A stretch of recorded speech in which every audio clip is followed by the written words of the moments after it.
planted the seed, whosoever planted it, when he dug the ground, did he say, am I putting it straight, vertical, this? It was just put over there at random. How did it grow? It absorbed water from the ground, sunlight from the air. It is there in one place for about hundreds of years, and it has grown into a big tree. God forbid, help the architect. If one thing is put wrongly, the whole thing will come down. So do we realize the difference between man and the divine? See how nature is playing its game. The important thing is we have to realize that nature is far, far ahead of us. But nature is always saying, you take as much as you want from me. I am not stopping you. But you must know how to tap my source. You must know how to tap my source. You all want to learn the secret of tapping the source? But it should be for good. Not to harm anyone. I promise to teach you. Because when I put my head on my pillow, I must get my sleep. If this is used wrongly by people, the backlash is very bad. The backlash is very bad.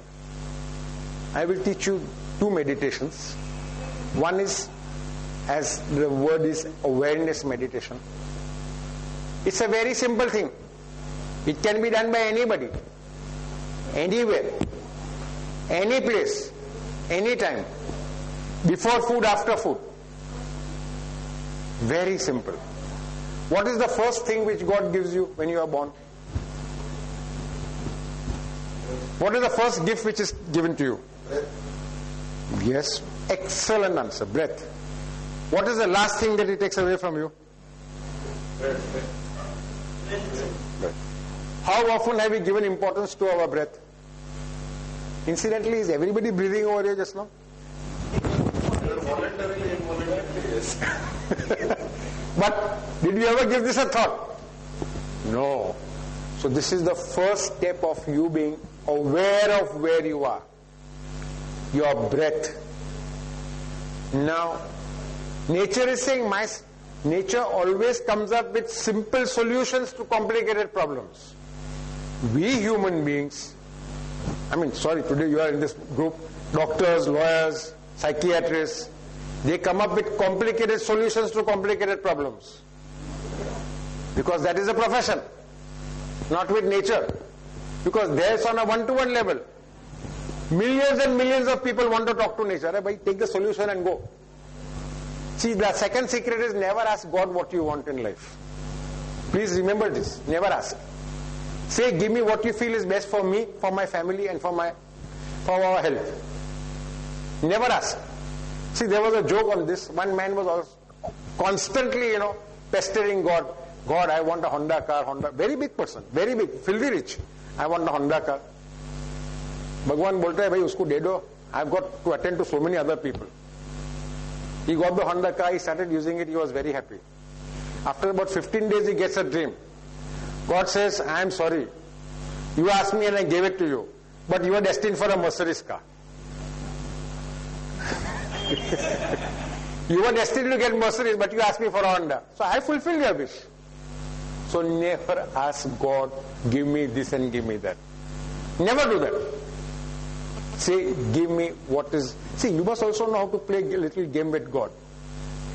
God is listening to you. Every minute, every second He is listening to you. But you must know how to communicate with Him. He is also communicating with you. But you are shutting your ears. You are getting answers. You are getting answers from the Supreme. But you are not ready to listen. You only want to hear answers which are pleasing to your ear. Like you ask God, God, today should I go for a peg of whiskey with my friends in a pub? The immediate sincere answer you get, भैया ये तुम्हारा रास्ता नहीं है. नहीं है नहीं, एक God नहीं बोलेगा, कोई दूसरा बोला होगा. But if you ask God, can I go to the temple? Yes, yes, yes. I think this answer is given by God. Yes. See, we are shutting our ears to the answers and messages which we are getting. So how can you blame Him for it? Like I give an example. If for some reason we know each other very well and you want to get in touch with me, what will you do? Phone? Phone. I don't reply to you on phone. other sources. What are the sources? Maybe email. I don't open your email. Sorry? SMS. I don't answer.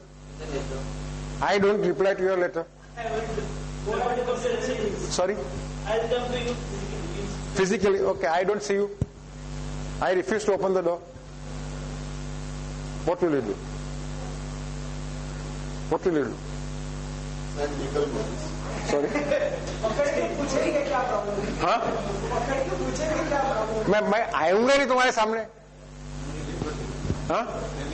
For once, telepathy, yes, it's a very good answer. But for once, I'd prove that telepathy also wrong. Sorry? But telepathy is very simple. Telepathy is very simple. But we say it's very difficult. Why? Because everybody will start talking telepathy. Mobile phone ka sale down ho jayega. That is why. Telepathy comes in the realm of extrasensory perception. But again, these words are used, big words. Our पूर्व जमाने क्या इंसान लोग करते थे बेटा? They were doing it. Is it humanly possible to do? Yes, it is possible. Sometimes, you see, sometimes when you're thinking of somebody, instantly does that person not phone you up or do something? Have you? This happens quite often. Now, you say you don't have power of telepathy? But it could be a coincidence. Again, yes. This is the answer. We are doubting God. We are doubting His formula. We are doubting His answers. Because these things are happening, accept them as gospel truth. See, a comma and a full stop and an or can change whether I'm going to inherit something or lose something. Am I right?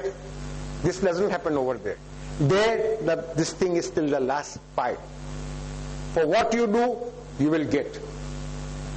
You cannot say कि भाई मैंने चोरी किया ₹1,00,000 का और charity किया 50,000 का, so I will be punished for 50,000 rupees. No, that doesn't happen on the divine side.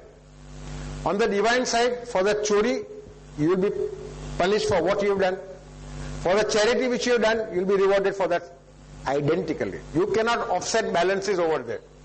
It cannot be done. Please keep this in mind. Now coming back to the last example about meeting me. Why did I divert you? So that I am thinking if you can give me some more answers of contacting me. What will you do?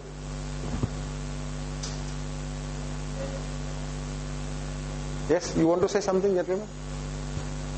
Finally, what will you say?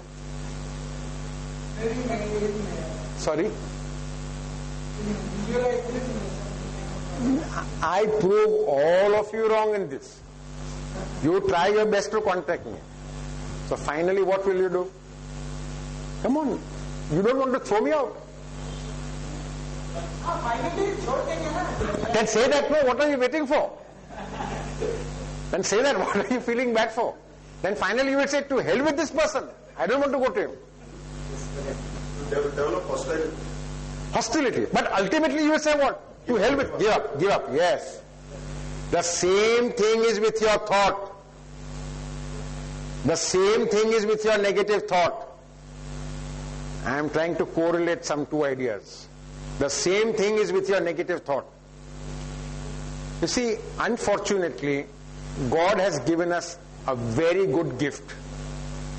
The gift of free will. Either you accept something which is good or you do something which is wrong. You do something which is good or do something which is wrong. Now you get this thought, as I said, you want to contact me. You desperately you try phoning this. So afterwards, I don't respond, the thought becomes, the intensity of the thought starts dropping. And finally the thought just disappears. So same thing with your negative thought. Become aware of what is happening to you in life. In your relationship issues, become aware. Why is this person behaving? This person has come as a tutor for me in life. Just become aware of that thought. He or she has come as a tutor for me in my life. The moment you accept that statement, 60% of the problem is sorted out. Of course, the ego is immediately going to pounce back. Come on, no, this is nonsense. Don't accept this statement. Now, coming to this awareness part. The moment you drop your thought, the thought will come with strong intensity. It's like a huge wave.